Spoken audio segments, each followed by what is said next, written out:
My name is Eincrou, and I will be your guide through the world of Alice Madness Returns in Stereoscopic 3D. Now put on your 3D glasses and prepare to leave your sanity behind. You have now entered the S3DGamerZone.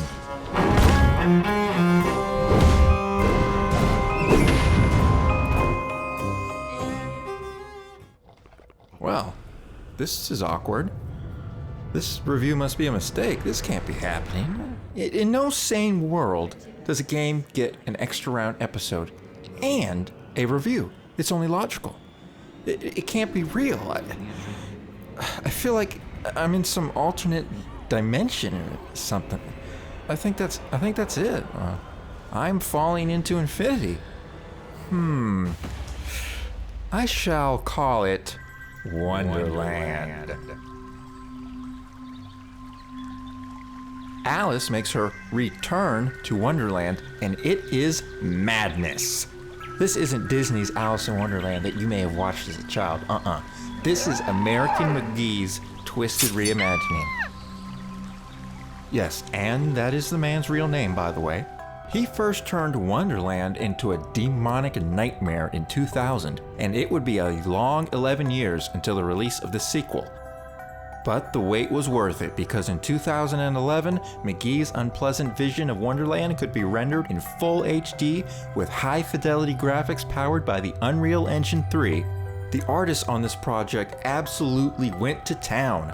Making a game about Wonderland gave them an uncommon amount of leeway in the art design, and they took advantage of the opportunity to create some of the most varied level design I have ever seen. Madness Returns is revolting, beautiful, disturbing, and awe-inspiring. Variety is achieved by developer Spicy Horse to a degree wholly unmatched.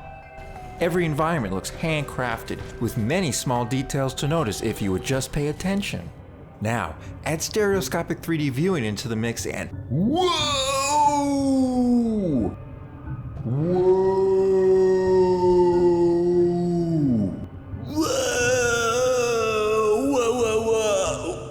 The game's grand, bizarre, and often surreal visuals are made much more fantastic by the perception of volume.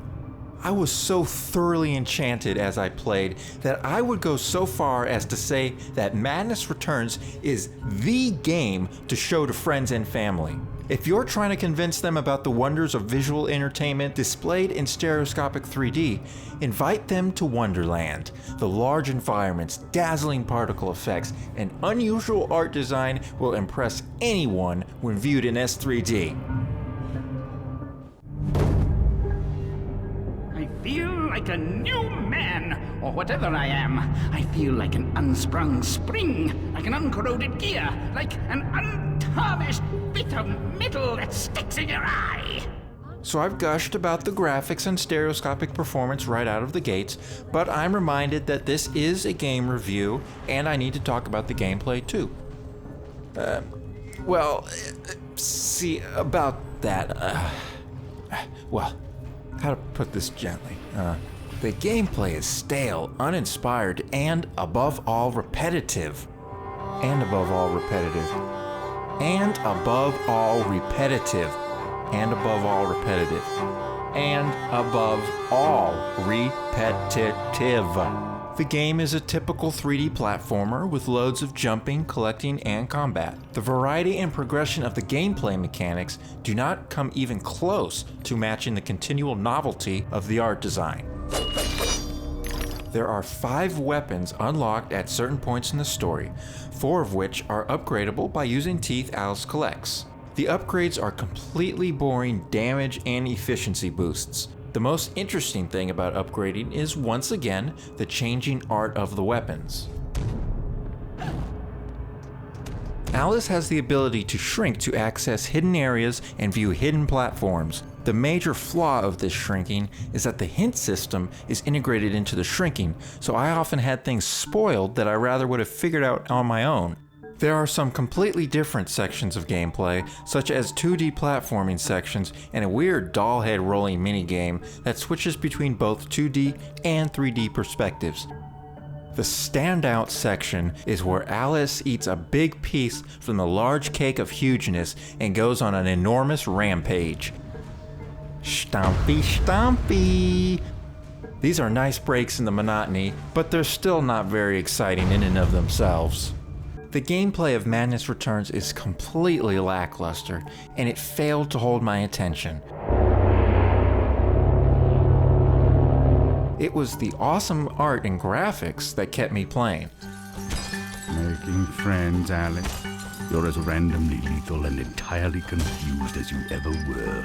I was driven to continue by my desire to see what the artist would come up with next, rather than the gameplay or the story.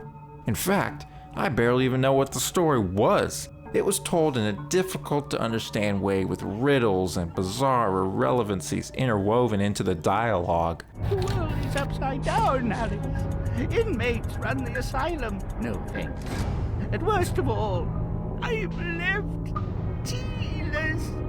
Tragic. The best I can explain it is that an infernal train is on a tear through Wonderland, with Wonderland being a metaphor for Alice's sanity, and the infernal train symbolizes mental illness. Or something, I don't know.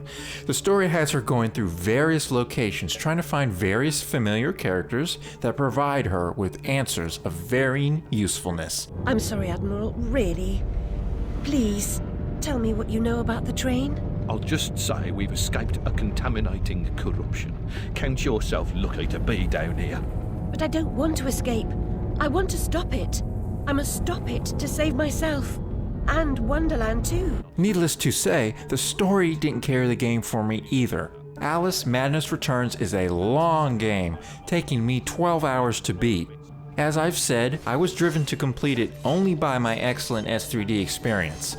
The game has no rendering anomalies except for the tar effect. A 2D UI, nameplate, and crosshair are annoying, but these were fixed by Chiz, utilizing the ever-wonderful Helix mod. Chiz's fix makes the game essentially 3D vision ready in my opinion. It's a great improvement over Nvidia's official rating for the game of only good.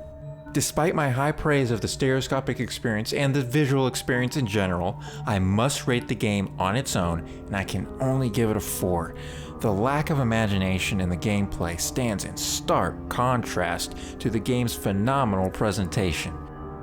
However, I can loudly and proudly say that Madness Returns deserves the highest rating I can give it of 10 out of freaking 10 for stereoscopic excellence in both performance and in contribution to my overall gaming experience. This is the perfect example of how a game viewed in stereoscopic 3D can bring value to gamers far in excess of the game's actual merits. For me, displaying Madness Returns in S3D using 3D vision and an appropriate Helix mod fix saved the entire game. I do hope all of you will pick up Madness Returns, show it to your friends and family, and double dog dare them to say that stereoscopic 3D is a transient and gimmicky fad for only the nerdiest of nerds. This game convinced even me about S3D, and I was already convinced. And don't tell me that makes no sense. Just go get the game and you'll find out what I mean. My name is Eincrou, and I have been your S3DGamerZone guide through Wonderland. I mean, Alice Madness Returns. Join us for further stereoscopic 3D gaming excursions anytime at www.s3dgamerzone.com. We strive to make the best 3D videos possible, and we would appreciate hearing about your experiences watching this presentation. Share with us if it was comfortable or if you had troubles, and let us know what stereoscopic viewing method you used. Thank you for watching.